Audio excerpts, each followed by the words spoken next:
So our next speaker is Kimberly Cushman from Yale University. Their field is physics and did practicums at Thomas Jefferson National Accelerator Facility, as well as the National Renewable Energy Laboratory. Kimberly was unable to join us today and has submitted a pre-recorded talk. There will not be a Q&A session after this recording, but please do direct any questions you have via email to Kimberly or through the Krell Institute staff. Today I'll be talking about how sticky is galactic glue, investigating composite dark matter scattering. Everywhere in space, there's an invisible substance, and although it makes up 85% of the mass of the universe, physicists have no idea what it is. We call it dark matter, and its mass provides the gravitational glue that keeps galaxies from ripping themselves apart. To see how this works, imagine a hammer thrower swinging a metal ball around in a circle. The wire connecting the ball to the thrower's hands has a force of tension that is equivalent to the centripetal force of the ball's motion. However, when the thrower lets go of the wire, the tension is released and the ball flies out of the orbit. In a galaxy, instead of tension, a star is pulled toward the center of the galaxy by the gravity from all the mass within the orbit. So the centripetal force is equal to the gravitational force and the star stays in orbit. Using this principle, you can predict how fast stars should be revolving around the center of a galaxy. In this plot, I'll show the average rotational velocity of a star on the y-axis as a function of the distance from the center of the galaxy on the x-axis. The red line shows the shape of a curve to be expected based on the mass of visible matter in a typical galaxy. However, in the 1970s, astronomers measured the rotational velocities of stars in a bunch of galaxies, and they found that the stars far from the center were orbiting much faster than could have been possible with only gravity provided by visible matter. Therefore, they concluded that there must be some mass in the galaxy that we cannot see. Today, we call that mass dark matter, but we still don't know what it is made of or how it interacts with itself or with regular matter. My dissertation research is an exploration of a model of dark matter called stealth dark matter, which is inspired by the way that regular matter particles get their mass. Nearly all of the mass of regular matter comes from atoms, but nearly all the mass of atoms comes from the nucleus, protons and neutrons. Looking inside protons and neutrons, it turns out that nearly all their mass comes not from the quarks inside them, but the binding energy between the quarks. This means that the fundamental particles only make up about 1% of the mass of the known universe. So the Higgs mechanism that gives mass to the fundamental particles is 100 times less efficient at producing mass than the strong nuclear force. Knowing that the binding energy of composite particles is so efficient at producing mass, my collaboration is interested in a class of composite dark matter called stealth dark matter, where the dark matter particle is the stealth baryon, and it gets its mass just like regular matter, from the binding energy between the stealth quarks. But to put the dark in dark matter, the stealth baryon has to be invisible to our telescopes. So in this model, the stealth baryon has an even number of stealth quarks, so it is a boson with zero spin and neutral charge. Therefore, its electromagnetic interaction is very suppressed, so it wouldn't interact very much with light. And this would explain why dark matter is dark. Although composite dark matter is well motivated, dark matter in most other theories being studied is a fundamental particle. This is largely due to the fact that composite particles are hard to study. But in this talk, I'll discuss how we are mitigating these costs and pushing forward in the search for dark matter. So let's take a look at how I'm doing just that. Looking again at the only other composite theory we know, the strong nuclear force, also known as QCD, protons and neutrons are composed of 3 quarks, and the QCD nuclear force is mediated by force-carrying particles called gluons. So for stealth dark matter, we have stealth quarks and stealth gluons. We understand how QCD quarks and gluons interact, but we don't understand analytically how these interactions lead to the emergent phenomena that produces protons and neutrons. But we can study this emergent phenomena in our computational simulations, both for QCD and for this theory of stealth dark matter. So in order to test the theory of stealth dark matter, I simulate quarks and gluons to understand how stealth baryons would behave in the universe. In particular, I want to learn about their self-interactions. In general, self-interactions are an important way to constrain any theory of dark matter. One way to quantify this interaction is the cross-section per unit mass, or sigma over m. Hydrogen gas has a cross-section of 10 to the 8th centimeters squared per gram, which is large compared to the self-interaction of QCD neutrons, which are neutral and don't experience the van der Waals friction that the atoms do. One of the ways that dark matter self-interaction can be measured is through galaxy cluster collisions. In this picture, you can see the so-called bullet cluster, which is the remnant of a galaxy cluster collision that occurred 150 million years ago. You can see the regular matter stylized as in pink gas because of the friction between the gas particles. The collision left visible shock waves that can be seen today. On the other hand, the approximated dark matter density indicated in blue tells a totally different story from regular matter. It looks like two clouds of dark matter just passed right through each other.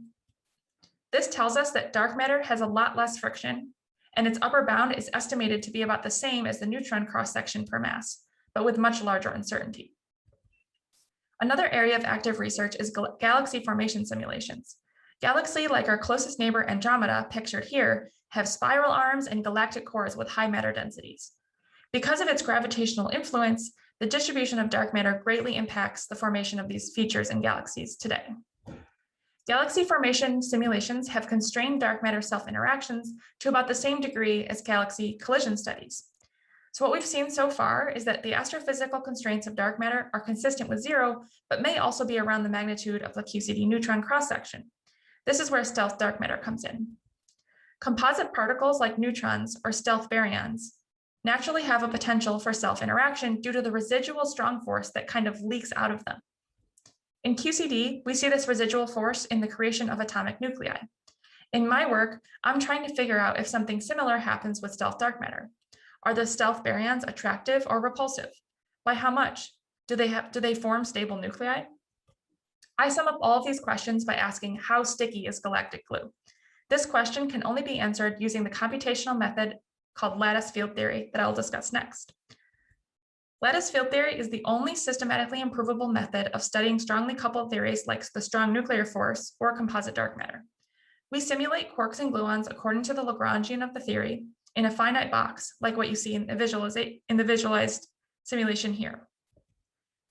For QCD, the box is typically around a few times the size of the proton with up to around 64 to the fourth space-time points and periodic boundary conditions. So how do we get physics from a lattice simulation? The most illuminating observables we can calculate on the lattice are multi-point correlation functions of time. For example, I calculate the 2-point correlation function CB of t, which gives the probability for a stealth baryon B to propagate from time slice 0 to time slice t. Mathematically, the signal is given by an infinite sum of decaying exponentials. So by studying the correlation functions, I can extract the spectrum of particle energies, E1, E2, E3, and so on. In my project, to learn about stealth baryon self-interactions, I measure the energy difference caused by two stealth baryons interacting in the lattice volume together.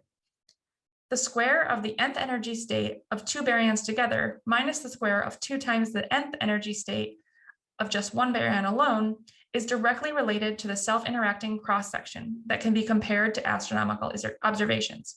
So studying this energy difference of stealth dark matter baryons can ultimately help answer the question, how sticky is galactic glue? A main challenge posed by the correlation function is that we have limited statistics to tackle the nonlinear problem of fitting exponentials, with the biggest problem coming from what we call excited state contamination. Here I'm showing some mock correlation function data versus time. The blue line shows a signal with 3 energy states. The purple line shows the same data except with A2 and A3 set to 0. So this line has no excited state contamination. When fitting data like the blue line, it's easier to systematically fit the signal if we can constrain the lowest lying energy states first. But to do that, we want to make a correlation function that looks more like the purple line. To do this, I'm using Laplacian Heaviside method, or LAPH. The Laplacian of the name comes from the fact that we will rely on the eigenstates of the discretized Laplacian derivative, delta. The Heaviside comes from the fact that we will make a cutoff on the number of eigenstates that we include, VI. These 3 images show the low modes of a 2-dimensional scalar field, which are actually exactly equivalent to the discrete Fourier modes. But it's useful to keep their picture in mind when we think about the more complicated case of quark and gluon 4-dimensional fields, which we'll use to study the stealth dark matter variant. To see how LAP-H works, look at how correlation functions are constructed. In general, they are a product of quark propagators. In the case of stealth baryons, we start with 4 quarks at time 0 to form the source, and they propagate across the lattice to time t at the sink. Without LAP-H, the quarks are defined at a single point, as in this diagram. But with LAP-H, we smear out the quark fields by projecting onto the low modes of the Laplacian eigenstates. Here in the lower diagram, the modes are indexed in the LAP-H subspace by I and j, instead of this position space indices x and y. The idea is that by changing the combination of eigenstates we use for quarks, we can change the coefficients of different energy states of the stealth baryon. Ultimately, this smearing has the effect of suppressing the excited state contamination in the correlation function, which is exactly what we want. As I work on my analysis of the correlation functions, a good place to start is by parameterizing the excited state contamination. A nice way to do this is through the effective mass, which is given by the log of the ratio of the correlation function at consecutive time slices. By expanding the log, you can see that the effective mass reduces to the ground state energy, E1, at large times t, where the exponential factor vanishes, and also when the contribution of the excited states, like here, like A2, go to 0. Today, I'll show a couple of results from my initial effective mass studies of stealth dark matter. It's typically useful to study the lightest particle in the spectrum before moving on to study the heavier particles, which in our case is the stealth baryon. So I'm currently looking at the stealth baryon dark matter analog of the QCD pion, which I call the stealth meson. Here, I'm showing the effective mass as a function of time t. The sample ensemble I'm looking at here was an 8-cubed volume with temporal extent of 16.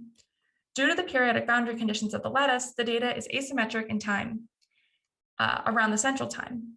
In this plot, I'm zooming into times 1 through 13, where you can really see the effects of applying LAP-H. In general, you can see the effective mass plateau occurring at dimensionless mass values of +1 and -1. But first, focus on the red points, which are calculated from the correlation functions with point sources and don't use LAP-H or any kind of smearing. You can visually see the effects of the contamination from excited states, which make the effective mass much larger than E1 at early times. And then you see that the contamination decays away and the effective mass reduces to E1 as we expected from the equation. Now, before looking at the other points, we can predict what will happen. The full LAP-H subspace with the maximum number of eigenvectors is equivalent to using point smearing. On the other hand, less vectors smear out the point source and more, and thus reduce the excited state contamination. You can see this here. The excited state contamination is reduced as the number of eigenvectors decreases, going from orange with 48 vectors to blue with only 4 vectors. The purple points correspond to another method of smearing called Gaussian smearing, where what you can see here is that my LAP-H correlation functions interpolate nicely between no smearing and maximum smearing. And this tells us that I'm on the right track in calculating the correlation functions by implementing LAP-H for my stealth dark matter investigation. One of the things I'm currently working on is finding the optimal number of eigenvectors to be used in my correlation functions. Here, I have my effective mass plot for a larger 32 cubed volume lattice. From a temporal extent of 64, we see a good effective mass plateau in time happening already at time slice 3, 4, and 5. What we can see at each of these times is that using too few eigenvectors, say 16 in purple, we lose signal and the error bars are large. But what we also see is that there are too many eigenvectors. Like 144 eigenvectors in red, we start to see excited state contamination just like we did in the previous plot. Beyond optimizing the number of eigenvectors, my ongoing work includes extending upon the LAP-H method with a method called stochastic LAP-H or SLAP-H, which greatly reduces the number of vectors required for a calculation. This will especially benefit my stealth dark matter investigation because to estimate the stealth baryon self-interaction, I need 2 baryon correlation functions, and their cost scales like the number of eigenvectors to the 16th. Finally, after finalizing the stealth baryon spectrum, I can calculate the 2 stealth baryon spectrum and compute the self-interaction cross-section. My contributions to the stealth dark matter program include developing a generalized LabH code base, implementing SLabH and generating the SLabH and LabH vectors and quark propagators, optimizing the number of eigenvectors that we're using, as well as our operator construction for how we can create the best baryon operator, as well as optimizing the lattice volume and the quark mass. Finally, I'm going to be working on analyzing the correlation functions for single baryons and two baryons. And finally, how sticky is galactic glue, determining the scattering analysis. Thank you.